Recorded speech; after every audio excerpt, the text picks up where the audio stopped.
Good morning दोस्तों। Awareness guide में आपका स्वागत और अभिनंदन है।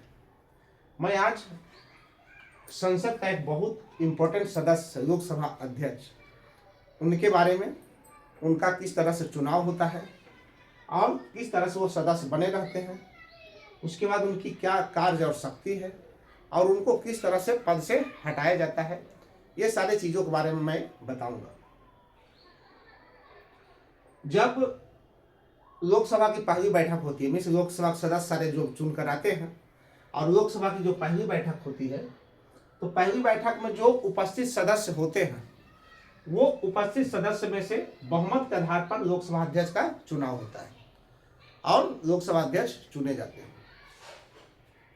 ये तो लोकसभा अध्यक्ष का चुनाव हो गया। अब इनकी जो है कार्य और शक्ति क्या क्या है, इस चीज को देखेंगे। तो कार्य और शक्ति में देखें तो सारे संसदीय कार्य जो होता है लोकसभा के अंदर, वो सारे किनके द्वारा होता है, वो सारे जो है शांतिपूर्वक संचालन करने में लोकसभा अध्यक्ष की भूमिका बहुत बड़ी होती है। उसके बाद देखेंगे कि गणपूर्ति में इनका क्या योगदान है। गणपूर्ति जितने लोकसभा का सदस्य होता है उसका 1/10वां भाग से गणपूर्ति होता है। कितने भाग से होता है? 1/10वां भाग से।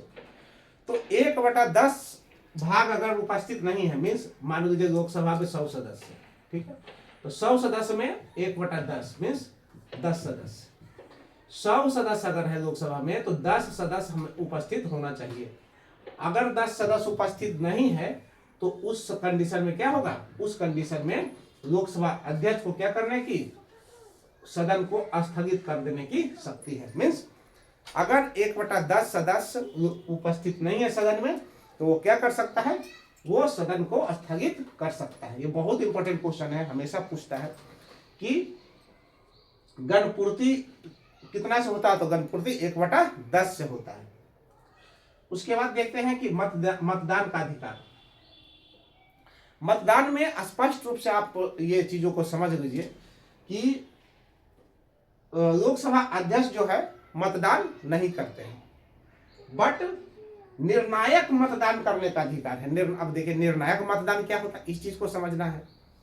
तो निर्णायक मतदान उसको कहते हैं कि मान लीजिए सदन में जो है 50 वोट जो है पक्ष में भी पड़ा, 50 वोट जो है विपक्ष में भी पड़ा, मीन्स किसी मुद्दे पर जो है बराबर हो गया, मीन्स पक्ष में भी उतना ही है और विपक्ष में भी उतना ही है।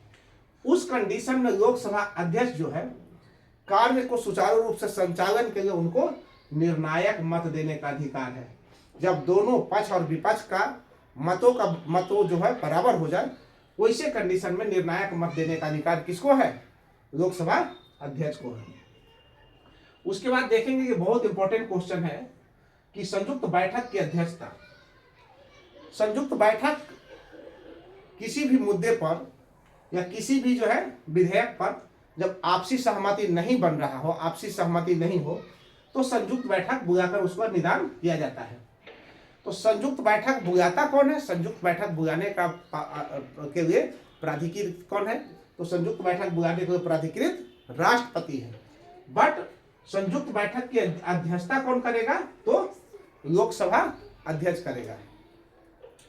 उसके बाद देखेंगे कि जो सारे फैक्ट्स हैं, जो इम्पोर्टेंट एग्जाम के व्यू से है, परीक्षा के व्यू से जो भी है, वो सारे को मैं डिस्कस कर दूंगा। आपका काम है कि संपूर्ण वीडियो को देखें और देखने के बाद जहां समझ में नहीं आता है वहां कमेंट बॉक्स में आप कमेंट कर सकते हैं। उतना ही नहीं, आपको किसी तरह का समस्या हो, कोई प्रश्न समझ में नहीं आ रहा है, तो आप कमेंट बॉक्स में मैसेज करके क्या कर सकते हैं? आप पूछ सकते हैं। उसके बाद कोई भी विधेयक ये बताएं कि संयुक्त बैठक बुलाता कौन है? तो राष्ट्रपति बुलाता है। उसकी अध्यक्षता कौन करता है? तो लोकसभा अध्यक्ष करता है। उसके बाद देखेंगे कि कोई विधेयक धन विधेयक है या नहीं, इसका निर्धारण भी कौन करेगा? इसका निर्धारण लोकसभा अध्यक्ष करेगा। मीन्स लोकसभा अध्यक्ष का ही अंतिम निर्णय होता है किसी विधेयक पर कि वो क्या है, वो धन विधेयक है या नहीं है। जब ये निर्धारण कर देते हैं उसके बाद जो है ये कोई भी विधेयक कहा जाता है, निर्धारण कर देने के बाद कोई भी विधेयक राष्ट्रपति के पास पेश होता है। तो कोई विधेयक धन विधेयक है कि नहीं है, इस पर अंतिम निर्णय किसका होता है? तो अंतिम निर्णय जो है लोकसभा अध्यक्ष का ही होता है। उसके बाद संसदीय समितियों के सभापति की नियुक्ति। संसदीय समिति के सभापति का नियुक्ति भी कौन करते हैं? संसदीय समिति के सभापति की नियुक्ति भी लोकसभा अध्यक्ष ही करता है। एक बताए थे कि दल बदल के आधार पर जो है क्या करते हैं, किसी भी सदस्य का जो हम क्या कर सकते हैं, अयोग्यता घोषित कर सकते हैं। किसके आधार पर?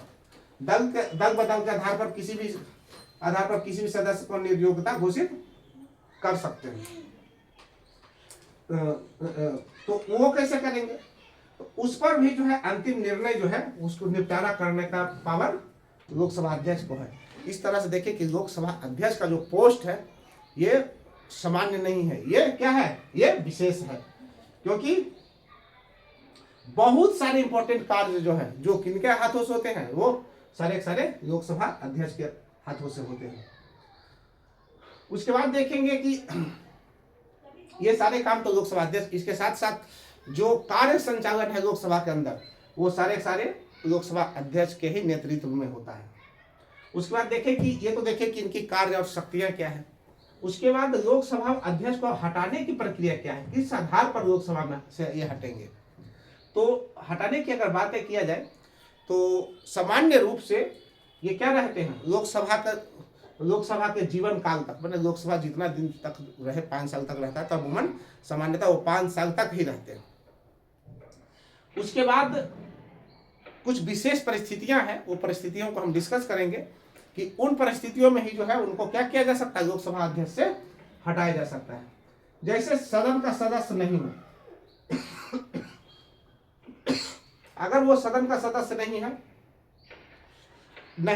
रहे हो किसी कारण से, तब उनको जो है क्या किया जा सकता है, अपने पद से त्याग पत्र देना होगा।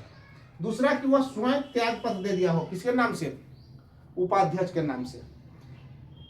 लोकसभा अध्यक्ष जो है उपाध्यक्ष के नाम से ही त्याग पत्र देते हैं। तो अगर उपाध्यक्ष के नाम से उन्होंने त्याग पत्र दे दिया हो तो भी उनको वो हट जाएंगे, या फिर जो है वो सदन का सदस्य नहीं रहे हो, या तो लोकसभा के तत्कालीन समस्त सदस्य के बहुमत से पारित संकल्प द्वारा भी हटाया जा सकता है। मैंने लोकसभा का जितना सदस्य है उस समय जो लोकसभा के समस्त सदस्य अगर वो चाहता है कि जो है अध्यक्ष को क्या किया जाए, हटाया जाए, तो उनको हटाया जा सकता है।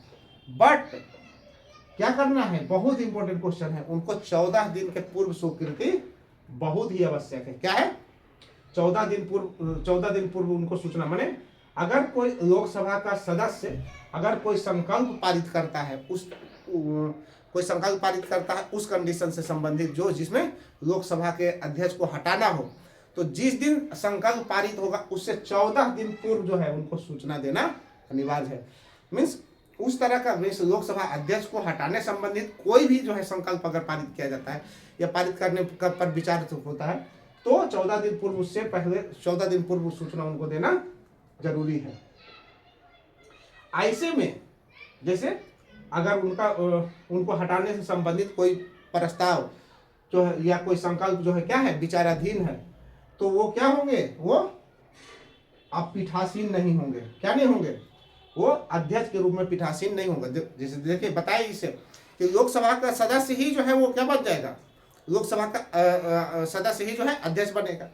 जब लोकसभा का अध्यक्ष ही सदस्य बनता है तो लोकसभा का अध्यक्ष नहीं रहेगा, वो सदस्य तो रहेगा ना। मान लीजिए कि सारे लोकसभा के समस्त सदस्य जो है उनको हटाने का निर्णय ले रहा है अध्यक्ष से, तो अध्यक्ष नहीं रहेंगे, मैंने मिस वो एक समान सदस्य तो रहेंगे ही, तो वो अध्यक्ष के रूप में पीठासीन नहीं होगा। बट जो अन्य सदस्यों की शक्ति है वो शक्ति तो इनके पास भी रहेगा, जैसे सदन में बोलने की शक्ति, कार्यवाही में भाग लेने की शक्ति, मतदान करने की शक्ति। जैसे अन्य सदस्य, लोकसभा का अन्य सदस्य मतदान करता है, कार्यवाही में भाग लेता है, वो किसी भी मुद्दे पर बोल सकता है, ये सारे पावर इनके पास भी होंगे। ये क्या नहीं कर सकते हैं, मतदान भी ये कर सकते हैं, ये निर्णायक मतदान नहीं कर सकते हैं जो लोकसभा अध्यक्ष करता था। जैसे बताया था ना कि अगर पक्ष वाला भी जो है, पक्ष और विपक्ष दोनों बराबर हो जाए, मान लो 100 गो वोट है, तब 100 में से 50 गो जो है पक्ष की तरफ हो, 50 गो विपक्ष की तरफ, तो बराबर हो गया। बराबर के कंडीशन में लोकसभा अध्यक्ष निर्णायक वोट जो करता था वो वोट ये नहीं कर पाएंगे। साथ ही ये जो है लोकसभा अध्यक्ष के रूप में जो कार्य का संचालन करते थे वो संचालन अब ये नहीं कर पाएंगे। तो इस तरह से देखिए कि इनका जो है हटाने की प्रक्रिया है। और इसका अगर एक सारांश के रूप में देखा जाए तो इनकी नियुक्ति एक सामान्य बहुमत के द्वारा होता है। उसके बाद जो है इनकी कार्य प्रणाली जो है एक बहुत विशेष रूप से है, जो जिसमें गणपूर्ति, मतदान का अधिकार, संयुक्त बैठक से संबंधित, संसदीय समिति सभापति की नियुक्ति से संबंधित कोई विधेयक, धन विधेयक है कि नहीं है, इसका निर्णय करना, दल बदल के आधार पर सदस्यों की निर्हरता का निर्णय लेना, ये सारे इनको पावर दिया गया है। और हटाने की जो व्यवस्था है इसमें सबसे इम्पोर्टेंट है कि अगर उनको हटाना आप चाह रहे हैं तो जो संकल्प पारित होना है उसे 14 दिन पूर्व जो है क्या करना होगा, सूचना देना होगा। तो इस प्रकार हमने देखा कि लोकसभा अध्यक्ष के क्या है कार्य और शक्तियां हैं।